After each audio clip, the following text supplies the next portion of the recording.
Oh, you never sent it.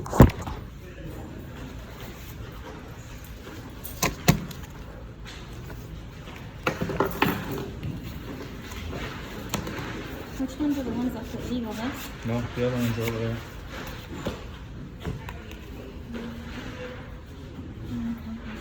Copies?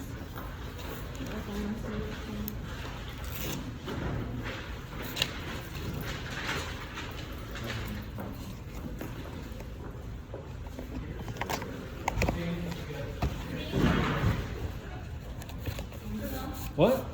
What does, look at the size. Legal paper is 9.5 by 14 or some shit like that. So if it's bigger than that, then it'll fit.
What's Gabrielle's address? I have it right here.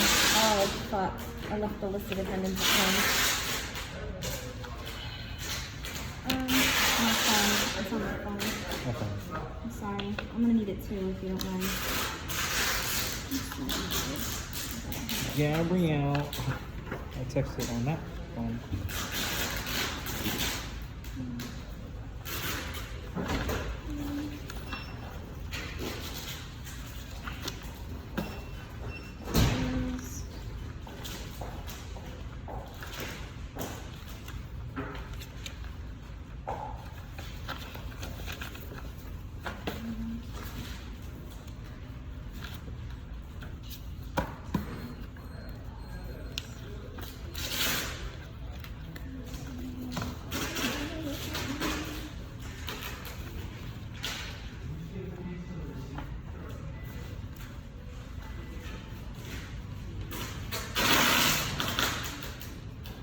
Right here. Gabrielle.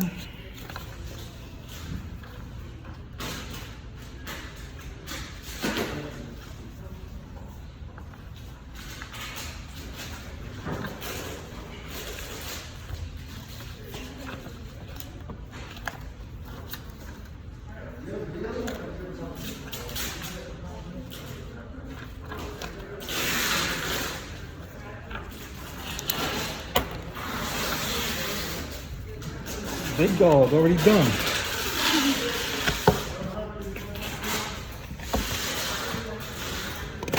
What'd you send in the USB?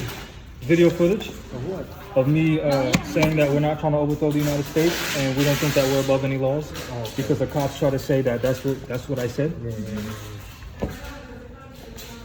They're already trying to paint us as, you know, a more sovereign queen, so. So I'm just letting the prosecution know that their cops lied under oath because their police narratives are under oath. So good luck defending some liars on the record.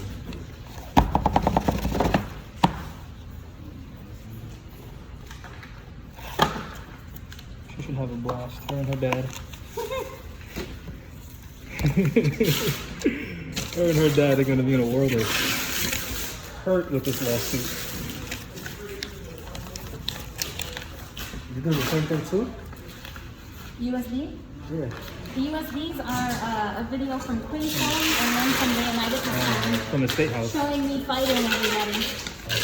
Okay. which obviously on the Which footage. actually, it's. When you record it, turn it back in. Yep. Do Somebody. you still need this? Yeah. For the address? Don't lose my phone.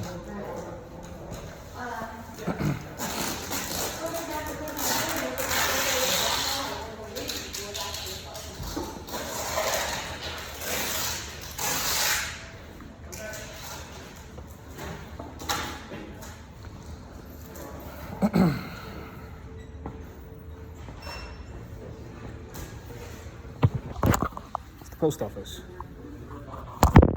Proof of service.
Thank you.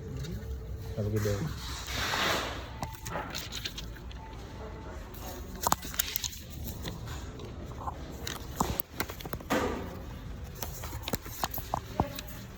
Proof of service. So what I'm gonna do later is I'm gonna go live and read the affidavits that I sent to the courts and to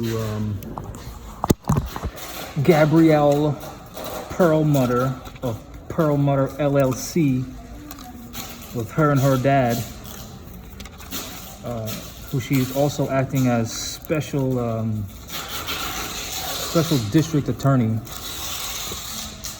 So what you seen was the affidavits that I wrote to the courts, as well as a flash drive, which the flash drive was video recordings of me live on YouTube, November 2019, which this was a few months before the unlawful arrest, so before the police came to my house.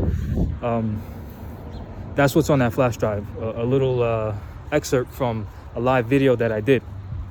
Now, the reason why I sent that is because on the police narrative, they stated that I use anti-police rhetoric, and they said that I think that I'm above state and federal laws and all that stuff. So I do have video footage of me, of course, stating that, you know, Moors are not above any constitutional laws or treaty laws or anything like that of the United States. But then, of course, they can use that and say, well, that's relevant, and I mean that's recent, and you're only saying that because the police report.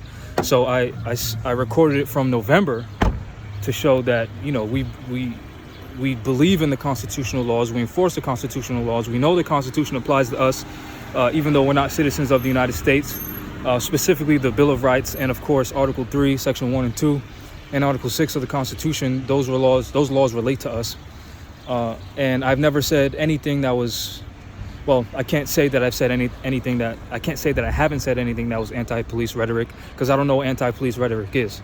But yeah, I'll go over all of this more into detail later. I just wanted to show the proof of service, so that way the so-called prosecutor and Terrence J. Houlihan Jr., acting magistrate, so that way they can never say that I never sent it or anything like that.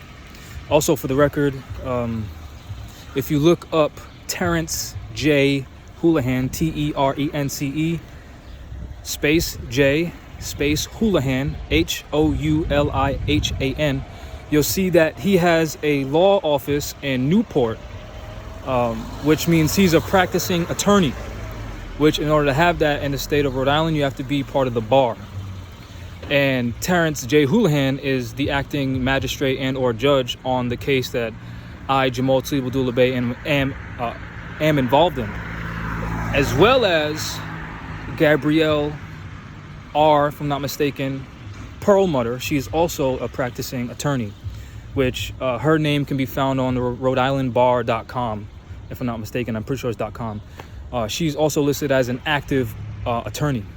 So since both of them, active bar member. So since both of them are active bar members, and on the audio recordings that I posted earlier about me in the so-called courtroom, you'll see where Terrence J. Houlihan recited Gabrielle Perlmutter's name off memory and spelled it off memory for me, which is proof that there's an actual bias, because not only are they both bar members, but this so-called judge was able to recite someone who's against me, recite her name off memory.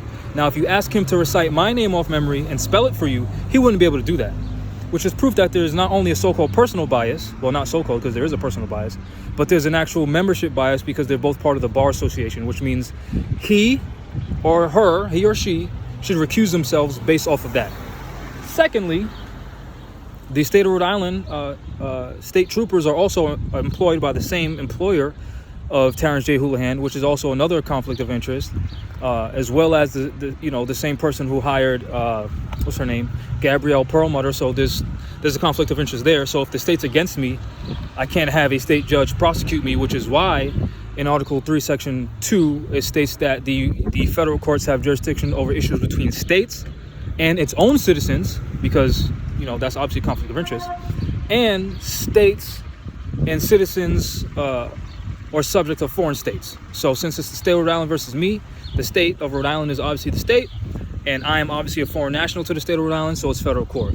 Just like any other, if you were a Rhode Island citizen and it was the state of versus you, that would have to be in federal court as well, because of the issue of diversity, because both the prosecutor and the judge are employed by the state. So if the state's against you, there can't be a state prosecutor and a state judge, specifically the state judge can't be adjudicating over that issue because there's a bias, because he or she is hired by the state. Same thing with the prosecutor. There's a bias because he or she is hired by the state. This is why it's so important for Moors to know the constitutional rights. It's not just Moors, but Europeans too, because it's affecting you too. If it's a state of versus you and you're a state citizen, that's a conflict of interest because it's the state versus you. The judge works for the state. So of course the judge is going to take the side of the state.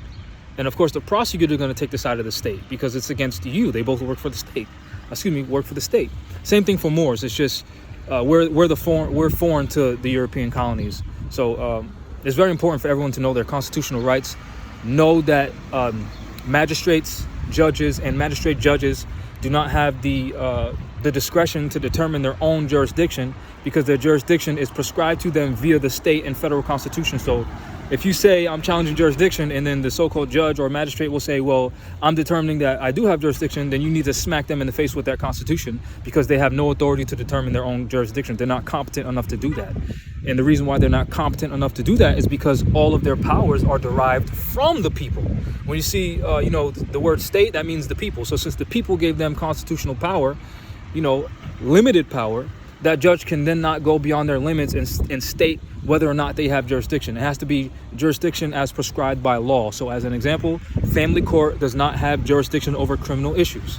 Another example, state courts do not have jurisdiction over federal question. Another example, state courts do not have jurisdiction over the issue of diversity. Another example, civil courts do not have jurisdiction over criminal matters. Another example, commercial or admiralty courts do not have jurisdiction over criminal matters. There you go.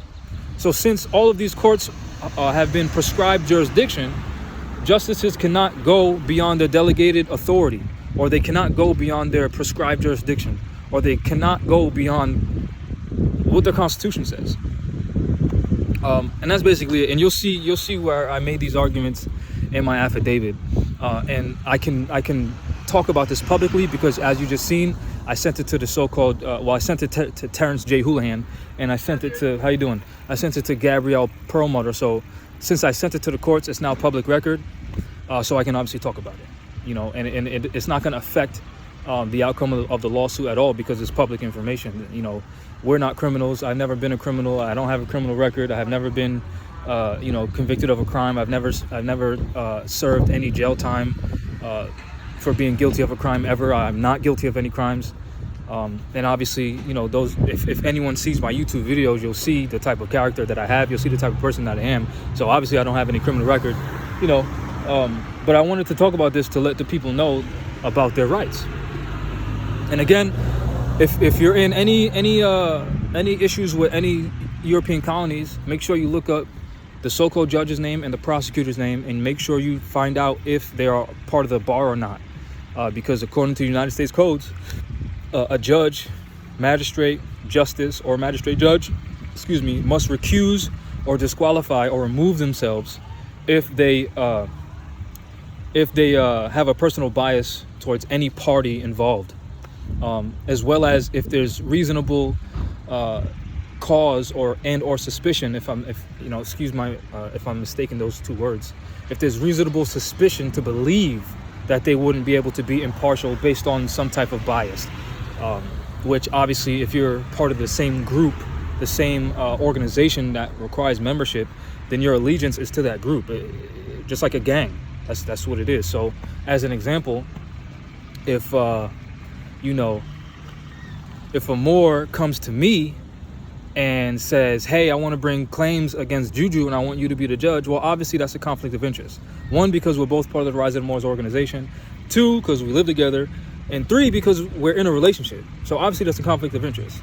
So same thing with these so-called judges and prosecutors. If they're members of the same organization and they have regular meetings, you know them. They know each other. You get what I'm saying? So you can't be the judge over someone you know. Just like when they have a jury selection, in the jury form or whatever they have to sign it, I don't remember what it is off the top of my head, they'll ask the jurist, do you know either the plaintiff or the defendant? And if they say yes to either one, they cannot be part of that jury. So if the judge knows the prosecutor and they're both members to the same bar association, which they are, then they can't be in the same room litigating. That's like I said, you bringing a claim against Juju and having me be the judge. There's a 99.999999999% chance I'm going to vote or I'm going to rule in her favor. Why? Because not only do we live together, we have a personal relationship together. And what else did I say? We're part of the same organization, right? So yeah, know your rights, study the law. Don't matter what nobody says. Oh, well, that stuff don't work. Oh, well, whatever, blah, blah, blase. It don't matter what people say. Enforce the Constitution. Why? Because in the document itself, it states that it is the supreme law of the land. And in the document itself, it states that all judges in every state must take an oath thereby or thereto. And any laws of any state or in the Constitution itself or any laws of the United States, e.g. USC or United States codes or UCCs or Code of Federal Regulations, anything to the contrary is notwithstanding, which means it doesn't apply. So make sure you study that document, and you'll see in in some state constitutions where it deals with judicial officers or judges, it'll state that they have to take an oath to both the state constitution and the federal constitution. So don't let any judges or whomever state that, well, state laws supersede federal whatever, because that's not how the United States is established. That's not how it's set up.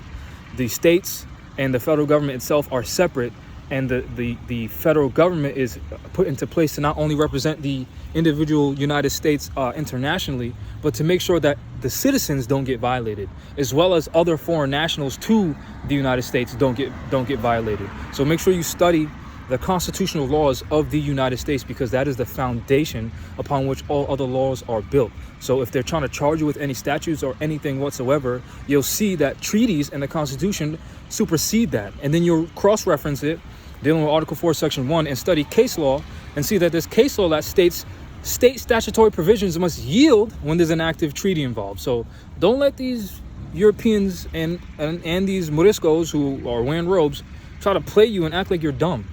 And act like they don't know what they're bound to know. So yeah, stay tuned.